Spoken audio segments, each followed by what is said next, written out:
and someone they could socialize with and make potential friends with, right? So Exactly. yeah, no, absolutely. All right, this is another great question. So what is a positive slash memorable moment that you've had during your experience working as a special education aide? Like share a story with us. Yeah, for sure. Well, when I first started, I think it was like my very first year. I was asked to help a student out, and the student had lots of difficulty accessing most of their programming, of the school's programming. Um, the student would refuse to do work, um, and that could be academic work, enrichment activities like art or sports. Um, the student just wouldn't get involved. They couldn't engage, and they asked me to start teaching them how to paint. And so when I was asked to do that, I was a little bit intimidated because I had seen the student around campus, and I had seen that the student refused to do anything. But as soon as, I would say within like a week of like getting a paintbrush in his hand and like teaching him, you're gonna paint this area red and this area blue. I was kind of doing the paint by the numbers thing with him. As soon as we started doing that, like I saw like it's hard to explain, like interest. Like he was into it. Um, and after that, it was like way easier, like to get him to do his academic work, to get him to be around the other kids, students, sorry. um, I think it was just like finding something that he was interested in, something that he had a passion for. I just kind of identified it, and we were able to like go from there. And that was, to this day, still one of my favorite things, is that he went from doing minimal amounts of work to like being one of our poster boys for our program. Yeah, I think I have a feeling I know who you're talking about too. So Yeah, definitely. uh-huh. So, which is great. I mean, because you're right. I mean, if it is a kiddo, well, young adults, I'm thinking Yes. there wasn't a whole lot that was getting done in many realms. And then you just kind of opened up a whole new world for this person. And they made some pretty amazing art at the end of it. I remember you showing me some of those They sure things. It did. was like, what? Like what a cool thing to have that being done for this young individual, but like you opened up that world for that person, and you might not have otherwise and been able to even reach that person, in that capacity. So it's pretty awesome that you're able to do that.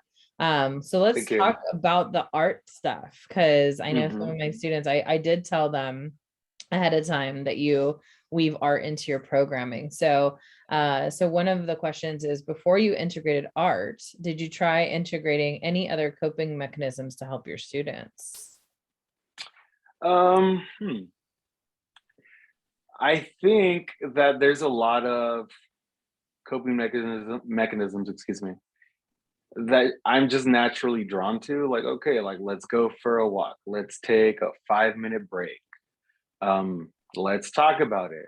Or um, even just like sensory breaks. Mhm. Here's a stress ball, um, let's use a medicine ball and let's toss it back and forth or roll it back and forth.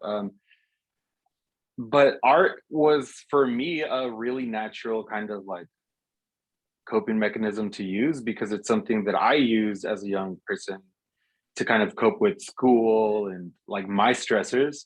Mhm. And I've always been a huge kind of like proponent of art. Um, I think it's super functional. I think it's beneficial for all people, and not just like making art, but also just viewing art. Um, so yeah, before I integrated it into like kind of my programming, I would try everything else, and then I would try art. And once again, like it was kind of like with that story that I was telling with the previous student. Um, a lot of the students, once they kind of understand and they realize that like they can do it too, and that it's not so hard to like paint something, or it's not so hard to draw something, um, it is definitely like it's like an aha moment. Like, okay, like I'm a little upset right now. This is what I'm gonna do to cope with that. Absolutely. Yeah, no, I think that's a really cool way to do that. Okay. One of the students asked also too, which is kind of in line with what we were just talking about. For you personally, when you've had like a stressful day at work, what's something that helps you to kind of decompress and do your self-care for you? Yeah, so that involves painting. Well, there you go. So Bam. that's my self-care. I go home and I paint. There you go. That's awesome. What's your preferred like type of paint or medium? Like what do you like to paint on typically? I typically paint with acrylics, and that's usually what I teach my students to do too. Nice. And on canvas Mhm. or Oh yeah, canvas, mostly canvas. nice. All right. What are the average amount of students that you have in a classroom? The average amount before COVID was about 14 per class, and we follow a 1 to 3 ratio, unless there is a student that needs one-to-one support. Um, and post COVID, I believe right now I have 8 students in my classroom. So it's a small classroom then. Yeah, Yep. all in the effort, like to again keep things as safe as we can. Yeah, as humanly possible. And you guys are all fully masked up, getting tested and doing all those Yep, things, right? Yeah, good times. It's been interesting. It's definitely been interesting. it has. I feel like the Zoom year was even more interesting, especially for our students. Yep, Uh, and then now moving back into the real like in-person teaching, it's been quite interesting, the transitions. And Ulysses helped me to do after school programs on Zoom.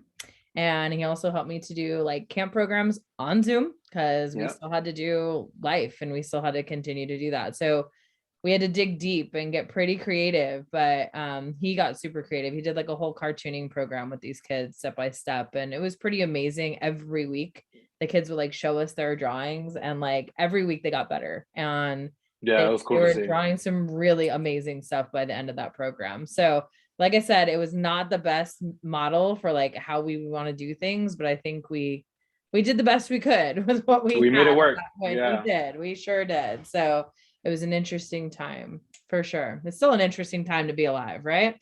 So definitely. yeah. What are some other services that the help group has? So we do offer after school programs. I'm not sure when that's going to resume because of COVID. Um, they have group homes, uh, job training. Again, I think job training for high school age students as well as adult students. And it's kind of like a wraparound school. Like they offer occupational therapy, speech therapy, counseling. Um, they have quite a few things that they do. Yes, it is a very large nonprofit. I think there's like 7 different campuses all over LA. The main Mhm. hub is in Sherman Oaks on Burbank Boulevard, right across the street from Valley College, which is kind of cool for your program because you guys can go kind of a lot of different places from there, especially if they're doing job training stuff out in the community. Granted, with COVID, that slowed down a little bit, but some of it's coming back slowly, you know. Yeah. Um, the next question is there transportation options available for your students? Yes. So our students are driven to school in cabs or buses. Um, and I think sometimes if the student needs it, they just get like personal transportation. Maybe they had a tough morning that day or they missed the bus, an aide, and usually one of our interventionists will drive out to their home, pick them up, and drive them back to school. Yep. There's tons of options. So that going, kind of what you just said. So if someone's having a rough morning. If Mhm. someone were having a rough day and they were having some maladaptive or misbehaving behaviors, how do you handle that? How do you deal with it? My go-to, if it's a really serious incident, is to just clear out the classroom. That way, I can have more control over, other students accidentally getting hurt, or even them getting escalated because another student is having a moment. Right. I usually clear out the classroom. I'm like really into like therapeutic rapport and just talking to my students. Um, you know, And I redirect them quite a bit. So like if I see that they're pretty upset, it's gonna last a while, I just start to redirect the conversation like, hey, like you like anime, I like anime. Let's talk about anime. And that works like a charm. But my go-to is always just like, let's get this person um kind of one-on-one support for that moment. Hmm. Yeah. And usually that helps. Not always, but Yes, yeah, not usually it always. helps. Not always, but yes, we've had some fun endeavors together, that's for sure. So Definitely. yeah, this is a good question to kind of follow up with this. What's something that has surprised you about this occupation? Hmm. See, like 6 years into it, not a lot surprises me anymore. I remember when you first started working with, and you're like, what? Yeah. So I think in the beginning Um, it's a little different, right? As you get yeah, into it, it is. definitely. Mhm. Now that I've been doing it for a while, not a lot surprises me. That's a tough one to answer. But in the beginning, if you like put yourself back, like thinking about these students that are going to be like maybe taking your role on for the very first time, what was something they were like, what? Hmm. Oh, I remember. I remember I'm when. trying to think. I'm like really trying to think.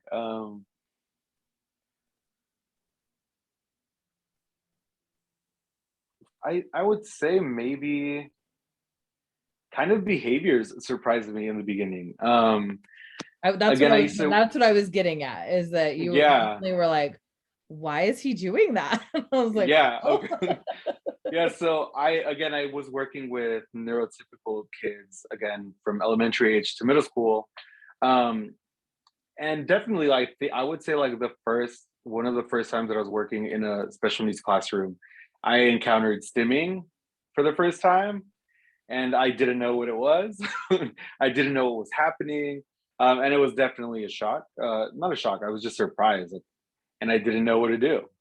And I got really lucky because a lot of the people that I work with are veterans of working with special needs adults and special needs individuals. And so I got a really good crash course on this is what's happening, this is why it's being done, this is the function it serves. But yeah, definitely behavior at first was very surprising. Yeah, especially coming from a neurotypical setting where the kids they're, developmentally doing the things they're supposed to be doing.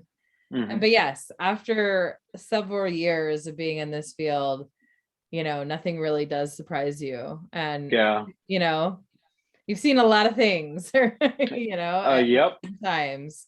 So, but yes, it is always interesting. And typically, it's interesting. I work with an inclusion specialist right now. She's awesome. And she talks about befriending the people you work with because you're literally in the trenches with these people. And you become very, strong friends with people because you also have to trust each other too. I think Yeah. as a teacher, an aide, or both things, is that you really have to trust each other and have each other's back, right? So there's a pretty strong bond that happens when you're working in these kinds of these situations with other people. So Definitely. I totally agree with that. yeah. All right, let's see. I've got a couple more questions and then I'm going to let you go for today. And I appreciate you Okay. coming in Of course. and meeting with me. I haven't seen you for a while, so it's nice to catch up with you as well. Yeah, Um, it's been a while. it's been too long, right? So let's see. I'm just seeing if there's any other questions. So a lot of them are a little bit of overlap, which is to be expected. Hmm. Oh, one I saw that was earlier was actually a really cool question was along the way, has there been a role model or someone that's kind of motivated you to either do this work or continue this work or to weave art in or anything like that? Anybody that you could say was a role model for you? Um, yeah, I would say that there are maybe three individuals that I work with on a daily basis. They're also special ed TAs, and they really motivate me to kind of learn more about the students that I'm working with, to continue to learn about the students that, on the spectrum. And I would say definitely, yeah. One of them would be my coworker Maria. She's got lots of experience, and she she has this ability to just like speak to students and they listen. And if they're in crisis, again, she just talks to them and calms them down. It's weird how that happens. Nicole has the ability too, where like just kind of observing them like makes me want to learn. Oh, you know what? I need to learn how to do that. I want to see in what way I can be like that person. Yeah. And I think that you have though as well. I mean, I've worked with you for a long time at this point, but and just seeing your progression, and working at the beginning, being like, what's going on with this behavior? And now you're like, oh, I got this, so it's Yeah, interesting to see your process too, and your comfortability and all of those things. And I think it's really cool to see that, and it's like now you're one of those veteran staff that you're talking about. So crazy. I know, right? That's crazy how that happens. So, Yep, which I think is great. This is an interesting question. I have like probably like three more questions for you. Okay.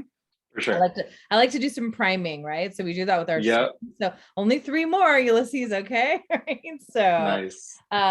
So this one's interesting. Have you ever had to do some research on a specific diagnosis or background that isn't well known? So the student says Sanfilippo syndrome. I've never even heard of that one. So that's a new one for me. But if there's any other diagnoses or things that your students may have that you've had to do like further research on.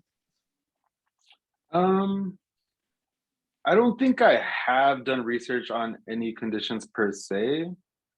Um, I do research on, or I like to read a lot about kind of functions of behavior. Um, but I wouldn't say any one thing, no. Like, what's the function of stimming, or what's the function of one of the students that I had would scream every once in a while, just like the highest, loudest scream you would, like blood curdling. And I just like I wanted to know why is this individual doing that? Like, but yeah, not anything specifically, no. Yeah, no, absolutely. All right. And so another one for you. What's a big disadvantage of your job? Something that you don't particularly like, or something that you're kind of like, ugh, this kind of sucks. Hmm. Um, that one is tough. So for me, it would be kind of because we go on CBIs every Friday, so community-based instruction. So we're, and again, this was pre-COVID. We would be in the community all the time. Um, I think one of the things that I did see that I didn't like was kind of how some members of the community just kind of interact with my students. Um, and this has happened to me in over the years in a few different places. Just kind of speaking to my students in a way that wasn't, polite or um, kind words. Yeah, like the tone was different. Like if I went up to you and you spoke to me, you wouldn't be speaking to me like that. But you see that this individual has some level of impaction, and so you think that allows you to do that. I did encounter that quite a few times, and I'd say over the years it has kind of lessened. It's minimized. I think there's more of an awareness now of individuals with special needs. But that's definitely one of those things. Like I didn't know how to react to it when it happened. And I just told the person straight up, like, hey, that's rude. Like, you wouldn't talk to me like that. So why are you talking to them like that? Well, But that's, yeah, you're advocating for them, and good for you. Because I've had to do yeah. it too. I've had people straight up making fun of my kids, like almost essentially to their face. And I was Hmm. like, you know what? This is the last thing these kids need. And we left. We're like, no, like, why are we going to be the butt of your joke? Like, they didn't do anything to deserve that. And it's just people's ignorance, unfortunately, still Yeah, out there. It still happens. And also, two people trying to intervene. Like, if one of our kids is having a major behavior issue and like people are trying to film it, like, what are you doing? Please stop. Like, yeah, no, but yes, that it does happen. The general public, especially when you're out there with our students, it's tough, right? Because there is that rude factor, or just like people want to butt in, and it's like, stop, please. yeah, definitely. So Yeah. That was definitely the hardest thing that I had to deal with. Like and Yeah. when it happened closer, I mean, when I started and it would happen, I would advocate. Um, and more so now, like now I kind of take it a little bit more personally. Because I mean, I work with these students and you grow with them, you learn with them, and they become a really big part of your life. And so you wouldn't let anyone talk to your kids like that, like your own flesh and blood children. So I definitely wouldn't let anyone else do it. Yeah, It's you a get weird, yeah, protected. No, it's not weird. It's not weird at all. You get protective of them, and rightfully so, like they don't definitely. deserve that in most instances. Like, Hmm. just be patient, be kind, like Yeah, just let them take their time, right? So, but yes, it is interesting the general public that's out there, but usually most people once they get it, then they get it. But some people just yeah, kind of don't get it. And yeah. then No, some people don't get it. it's a very difficult thing. Yeah. Ulysses actually went with me on one of our trips. It was a 6-day, 5-night trip, and we actually went to Seattle. And it's a lot of that.